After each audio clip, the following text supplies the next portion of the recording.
So I really like this video. This is a gorgeous 2-year-old BLM Mustang gelding from Little Oahe. He's huge. He's gonna be huge. He's only 2. So Aceros has him in tip training, and he is at the stage where he's doing a lot of desensitizing. And he likes to start desensitizing with this burlap sack. It's light. It doesn't make a lot of noise, so they're not really have to deal with like scary noise stuff. And it also has a nice kind of consistency where he can, when he rubs them with it kind of scratches them and it feels good. So he uses this tool a lot. This particular horse does not like being touched by human hands.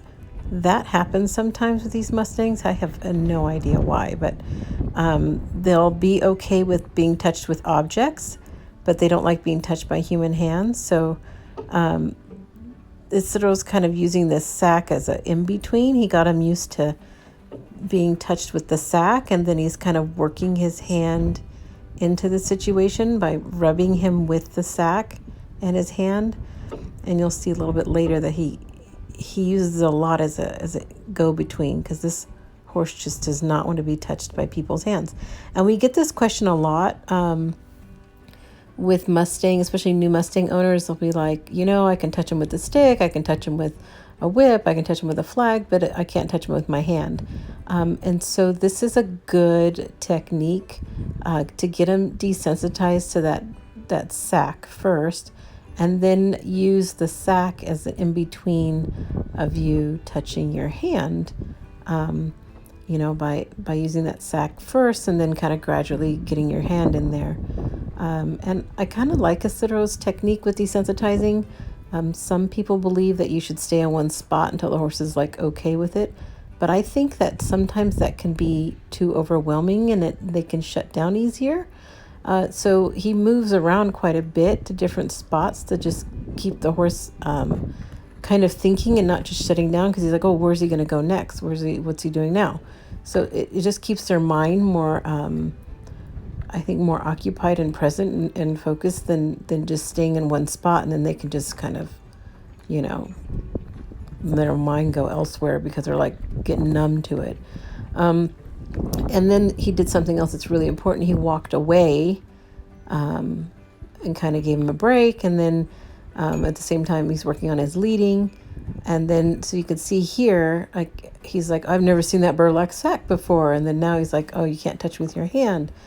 So Aceros going to use that. We took his glove off because he wanted to see if it was the glove, but it's not the glove. Nope, it's still the hand. Okay. So he uses that sack to kind of rub him, because he's like, okay, I'm cool with the sack. I know the sack. So then he'll work his hand in so that he's touching him with the sack and his hand. And then see, okay, well, he let me touch with my hand. And he kind of puts up with it for a little bit. And then he's like, no, I'm not quite ready for that anymore.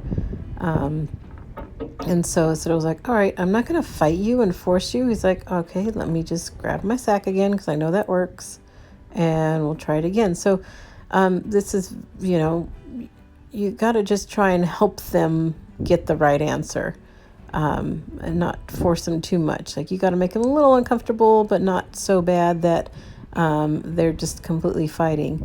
These horses really kind of struggling with that human hand touching him, and well, that's something we got to get him over, because I'm sure his new owner is going to want him to touch him all over the face. So, but this is a great technique. And what Aceros is doing here is he's actually rubbing his gum with the burlap sack, because he's just already starting to work on that mouth, being able to get your finger in the mouth, because you're going to need to worm him. You're going to need to, eventually he's going to wear a bit. And so he didn't spend a lot of time on it. It was just an introduction, like, okay, here, I'm going to see if I can touch you in the mouth, and then go moving on. I really think it's important not to spend too much time on one area, because I think it just overwhelms them, and I think it floods them, and they end up, it's so much easier for them to just kind of dissociate and their mind to go somewhere else. So isn't that a gorgeous boy? Thanks for watching, guys.